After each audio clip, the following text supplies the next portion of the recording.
En esta serie de videos que quiero compartir con ustedes, vamos a hablar ahora sobre mi despertar espiritual. ¿Les parecerá muy raro? Un rabino que hable de su despertar espiritual, pero así es. Puede existir un despertar espiritual dentro de un despertar espiritual. Mi historia se remonta hace exactamente unos 7 meses. Finales de octubre del año 2019. Estábamos en un viaje familiar, en las festividades de Sukkot, en Nueva York, en Brooklyn. Y después de ese viaje, nos dio a toda la familia, a partir de un outbreak, a partir de un brote de gripe, de influenza en los Estados Unidos, a todos nos dio una especie de influenza. Fuimos al hospital apenas llegados de Estados Unidos y a varios de mis hijos les diagnosticaron ese flu virus, esa influenza. Yo tenía todos los síntomas, todos los síntomas, pero a mí me salió negativo. Me dijeron en la emergencia que vuelva unos días después para confirmar que lo que había salido en principio era un falso negativo. Yo no volví, dije, si mis hijos tienen influenza, seguramente yo también tengo influenza. Aparte ya habíamos recibido noticias de familiares de los Estados Unidos que a todo el mundo le había dado influenza. Había realmente surgido un brote en la festividad de Sukkot. Y así me quedé. Mis hijos se fueron recuperando, pero yo no me recuperaba. Pasaron 3 semanas y los síntomas seguían con muchísima fuerza. Dolores de cabeza realmente insoportables, como si fueran jaquecas o migrañas muy pero muy fuertes. Y así también debilidad y otros síntomas relacionados con lo que era aparentemente una gripe. Uno de mis hijos, que se había recuperado, había vuelto a presentar fiebre y otros síntomas. Entonces mi esposa lo llevó al pediatra y, aprovechando que estaba en la consulta, le preguntó al pediatra: dígame una cosa, ¿qué le puedo dar a mi marido que hace 3 semanas que está con estos síntomas y no se le va esta condición? El pediatra le dijo: dele este antibiótico, que a pesar de que no se da antibiótico para la influenza, seguramente ya debe haber alguna infección y esto va a matar todo. Así fue, palabras textuales, lo que el pediatra dijo. Me recetó una medicina, un antibiótico que se llama, tomen nota, porque los efectos secundarios de este antibiótico matan todo, como dijo el pediatra. Me dio la levofloxacina y esa primera noche antes de dormir me la tomé con la esperanza de que esto iba a ayudarme y a curar mi situación. Para mi sorpresa, apenas me tomé la pastilla, esa noche no pude dormir. Me sentía alerta, no podía conciliar el sueño y dije: wow, debe ser un efecto secundario de la pastilla, seguramente ya se irá. Pero esa noche no pude pegar un ojo.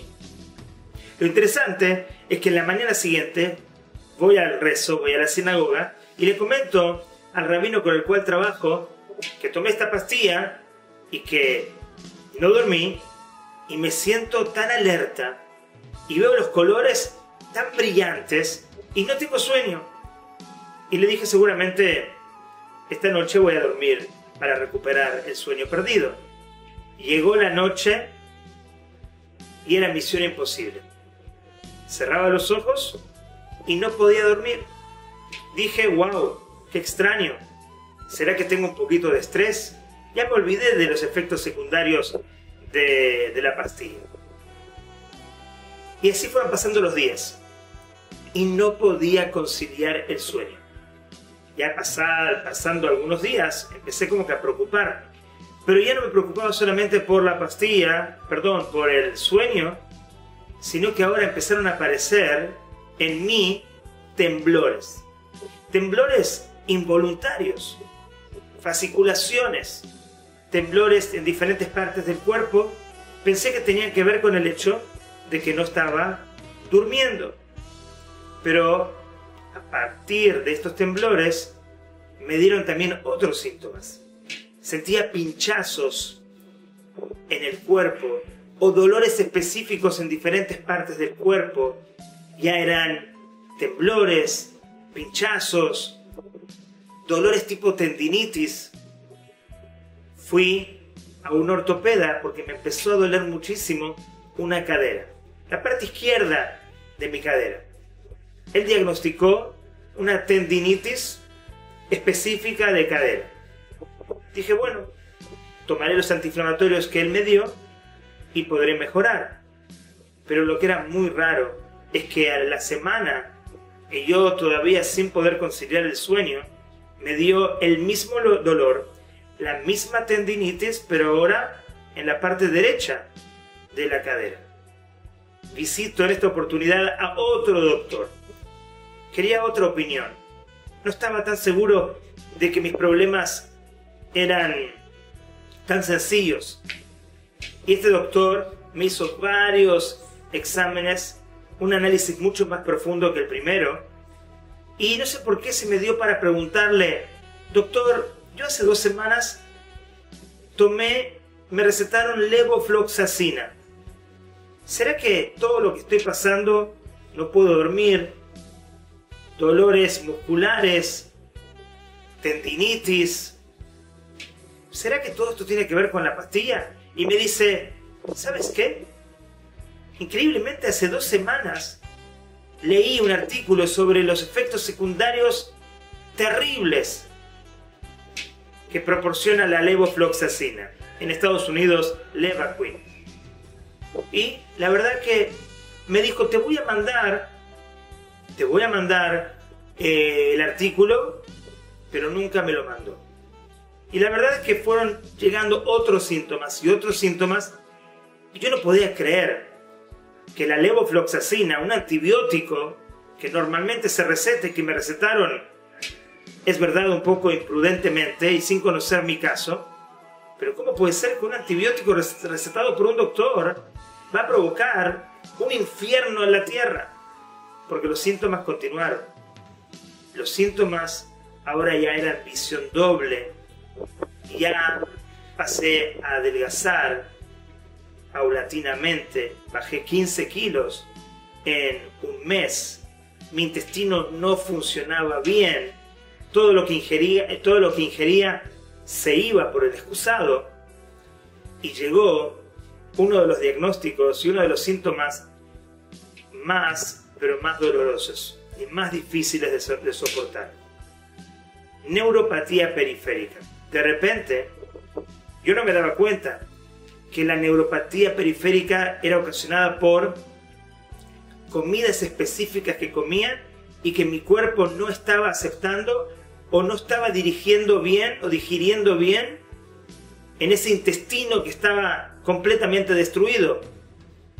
Pero la neuropatía periférica, que son dolores insoportables, dolores como si fuera que uno empieza a buscar y no sabe realmente qué le está pasando.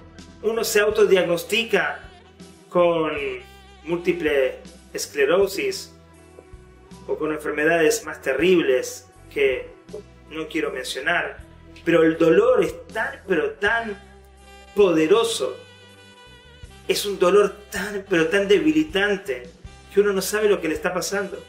Esto se llama neuropatía periférica. Uno siente que lo están ahorcando, uno siente que le están dando golpes en las costillas.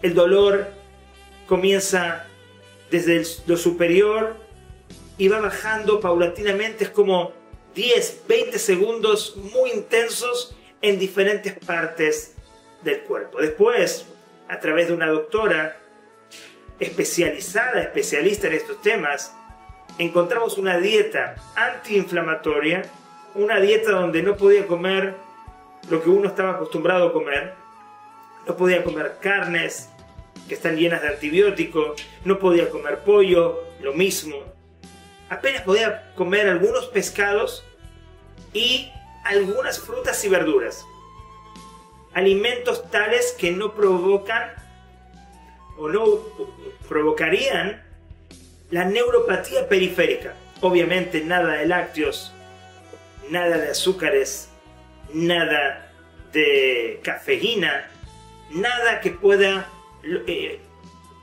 proyectar esta neuropatía periférica, que era realmente terrible. Y los primeros 3 meses y medio fueron realmente un infierno a nivel del dolor. Era realmente insoportable. Cuando descubrimos la dieta específica, la neuropatía periférica desapareció, gracias a Dios. Pero ni que mencionarles la neurotoxicidad que me provocó en la mente esta medicina. Ataques de pánico que llegaban de simples pensamientos sin elaborar mucho los conceptos. Yo, que conozco también la materia de los ataques de pánico, no entendía cómo a partir de un simple pensamiento negativo, sin tanta elaboración, podía surgir un ataque de pánico tan avasallante. Siento como si fuera un tsunami emocional que uno no podía percibir de dónde llegaba. Y así, esa neurotoxicidad en mi mente empezó a provocar todo tipo de diagnósticos, de pensamientos obsesivos, de pensamientos catastróficos. En una instancia, y después de 4 semanas sin poder dormir, imagínense, 4 semanas durmiendo quizás 1 hora por noche. ¿Y de qué manera? Porque cuando me iba a dormir y entraba como si fuera en ese espacio donde uno sale del consciente y entra al subconsciente, mi cabeza empezaba a temblar. Empezaba a temblar como si fuera que tuviera una epilepsia. Los temblores eran en mi cabeza y justamente entrando al momento en el cual uno encuentra el descanso. Y por eso no podía conciliar el sueño. Pero después de 4 semanas sin poder dormir, yo dije, ¿qué me está pasando? Busqué en internet y se me dio por preguntar en inglés. Cuando uno pregunta en inglés, quizás encuentra mejores resultados porque hay más información en el idioma anglosajón. Y fue uno de los grandes errores que cometí.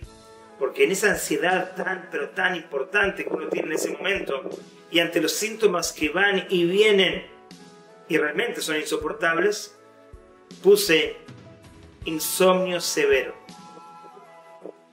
Y me salió un diagnóstico realmente horrible. Se llama agripnia excitata.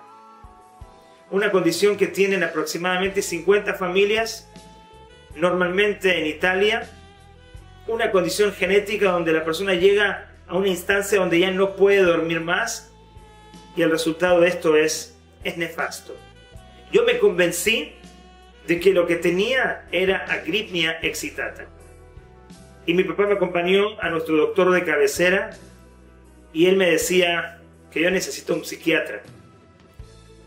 Él no entendía lo que realmente me estaba pasando a partir de ese antibiótico, pero claro, él veía en la superficie una persona desesperada, una persona que se autodiagnosticó con algo que no tiene, y realmente lo que uno propone es vaya y visita al psiquiatra. Pero por más que la situación era una situación donde parecía que estaba perdiendo la compostura, estaba sufriendo desde adentro, desde mi organismo, por una toxicidad, por una intoxicación, por una simple dosis de levofloxacina. Luego me tranquilicé un poquito porque conseguí hablar con un gran neurólogo de los Estados Unidos, conocido de gente cercana, y él, escuchándome y conociendo por supuesto todos los síntomas que yo le estaba presentando, me dijo que él no piensa que es agripnia excitata, sino que es un Morvan Syndrome, que es un síndrome familiar, parecido, digamos, pero que tiene una posibilidad de curarse del 90%. Y él me dijo, el neurólogo, que en el hospital Lenox Hill de New York, ellos manejan estos casos, y que yo viajara lo antes posible a internarme y hacerme toda la batería de exámenes en el hospital mismo. Y pasó una semana y viajé a los Estados Unidos, y en esta internación realmente me hicieron exámenes muy, pero muy complejos. Desde una punción lumbar hasta un PET scan para analizar que no haya otra situación subyacente que esté provocando mi malestar y mis síntomas. Me hicieron 200 exámenes.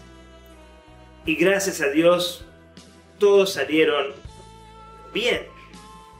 Cuando estoy saliendo del hospital, le pregunto al doctor, doctor, gracias a Dios, Morvan Syndrome no tengo. Me dice, efectivamente, no tienes Morvan Syndrome. Entonces, doctor, me vuelvo a Panamá. ¿Qué le digo a mi comunidad? ¿Qué le digo a la gente que está preocupada por mí? ¿Cuál es mi diagnóstico? Y en ese momento, él dice, yo pienso que esto puede ser una encefalitis autoinmune. En ese momento me puse muy, pero muy contento porque tenía un diagnóstico.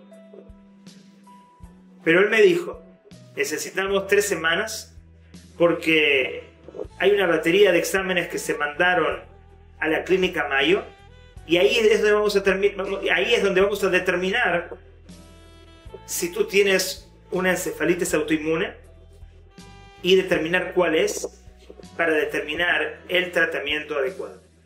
Estaba realmente muy feliz, casi no podía ni caminar después de la punción lumbar, pero me sentía contento que tenía un diagnóstico, que toda esa locura de síntomas avasallantes tenían un motivo. Cuando llego a la casa de mi cuñada y de mi cuñado en Nueva York, donde me estaba hospedando después de haber sido internado, empiezo a averiguar sobre la encefalitis autoinmune. Y realmente me preocupo muchísimo, porque leo que es una enfermedad que antes se mal diagnosticaba, porque los síntomas y la consecuencia de esta enfermedad, siendo que el cerebro se inflama, es muy parecido a síntomas psiquiátricos.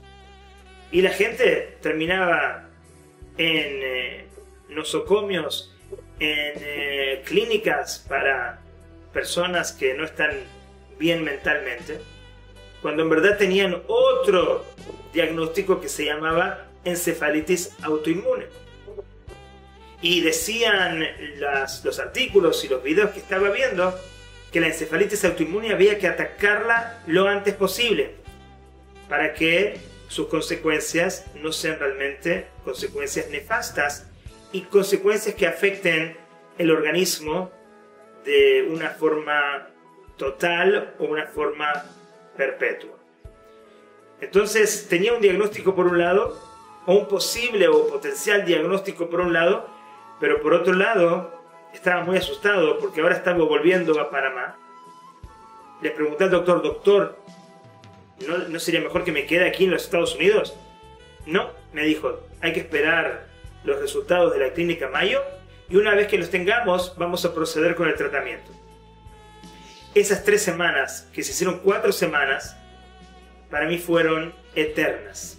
Cada día pensando en mi mente, conectado o adicto al concepto de que yo tenía encefalitis autoinmune y que necesitaba tener un resultado de qué tipo de encefalitis autoinmune era para poder proceder con el tratamiento.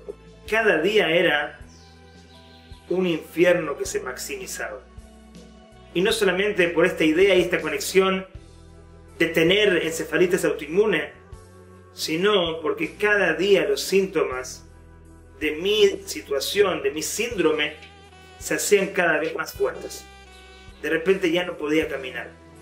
Subir las escaleras de la sinagoga para los rezos de los viernes era como correr una maratón de 42 kilómetros.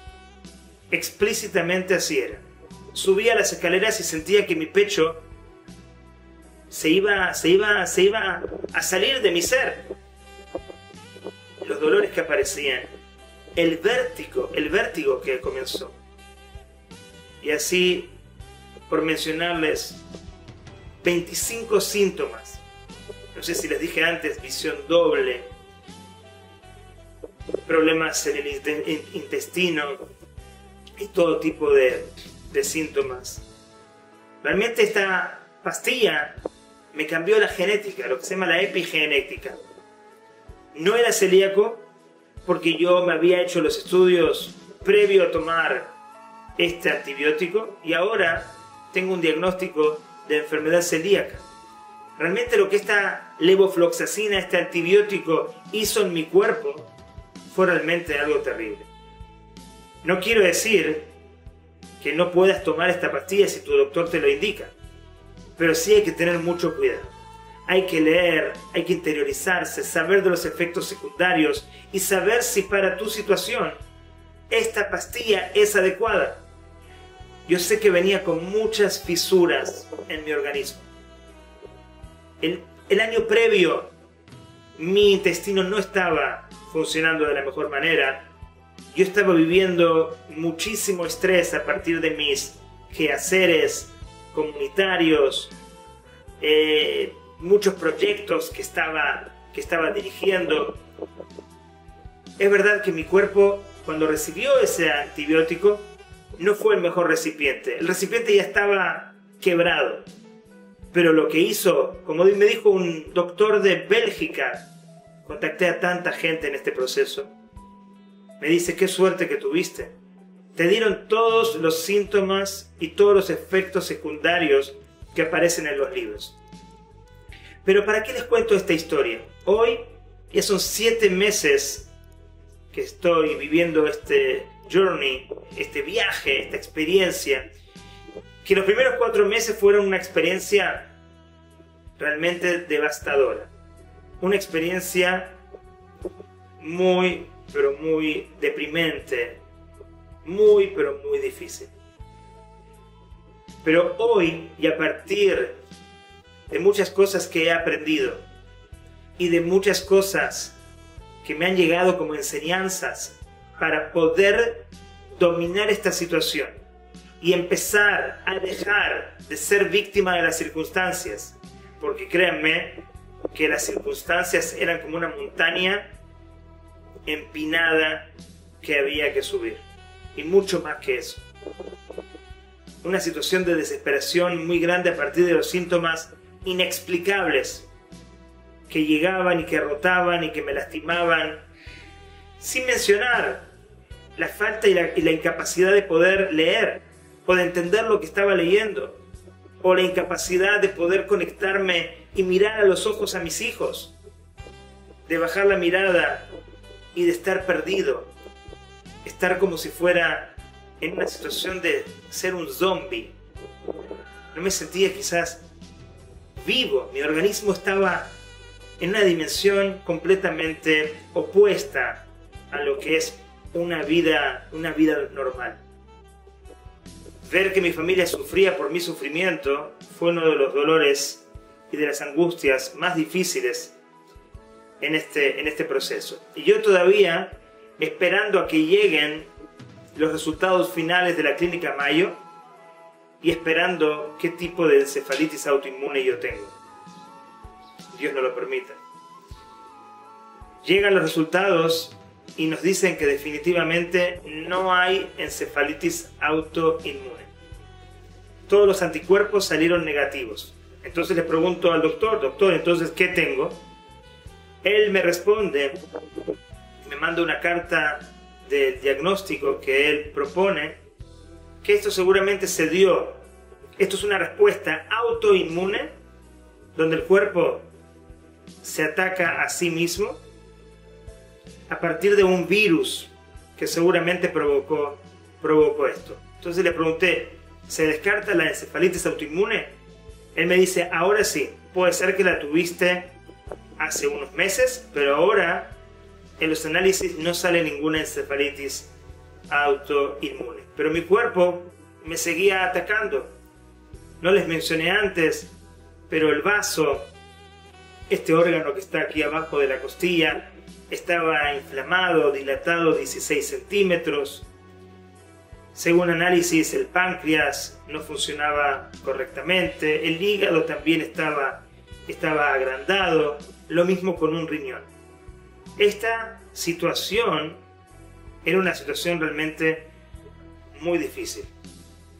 Y seguro estoy olvidando muchos de los síntomas, pero contaba yo hasta 25 síntomas muy difíciles de soportar cada día.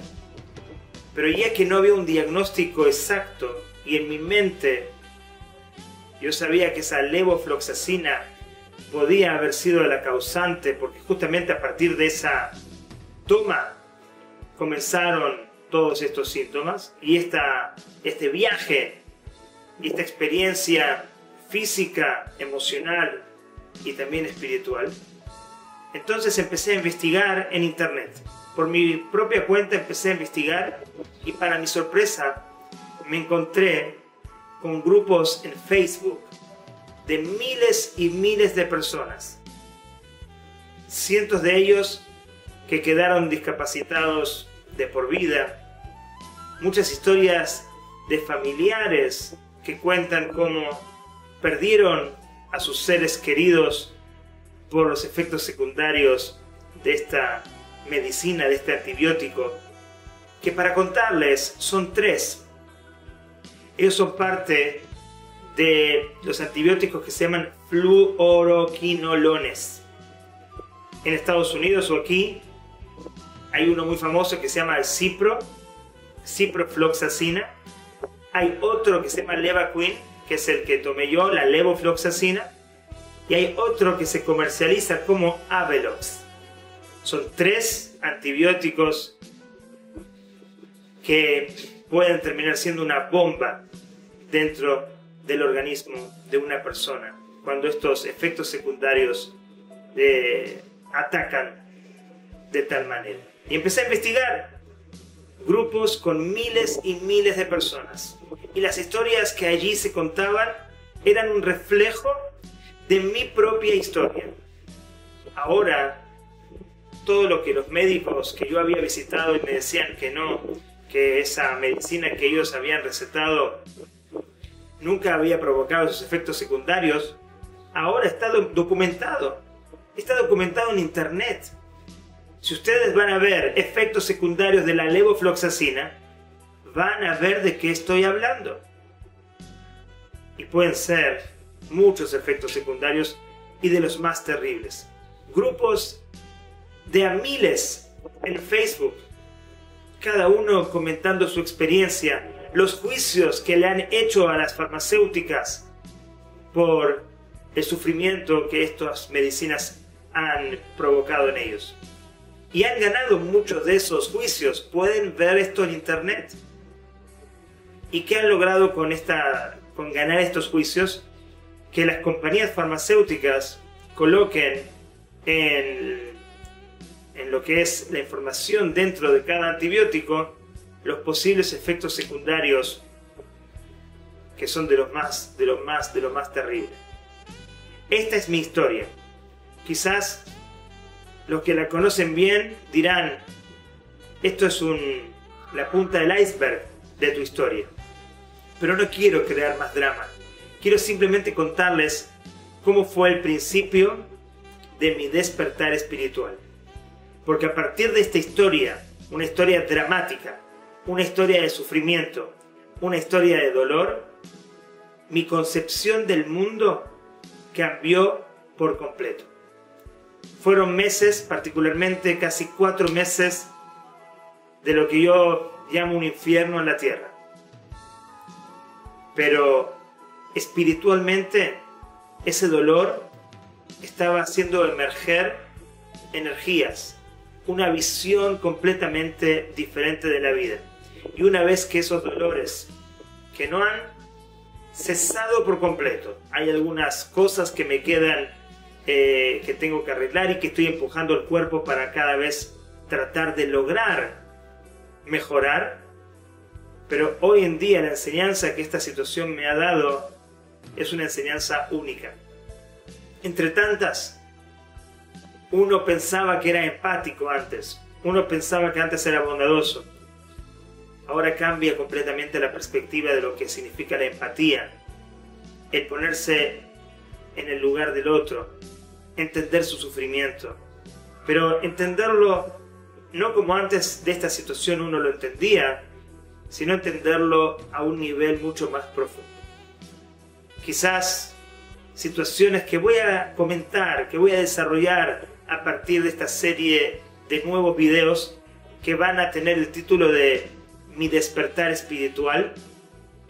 Como dije al principio, dentro de ya una vida aparentemente espiritual y rabínica y de enseñanza, pero cuando la vida te pone una prueba y una situación como esta, emergen de dentro de uno unas luces o una esencia que solamente podía surgir a partir de ese dolor, de ese sufrimiento y de haber estado en una situación de justamente oscuridad por decirlo de alguna manera, que hoy nos hace valorar, apreciar y reconocer una luz superior.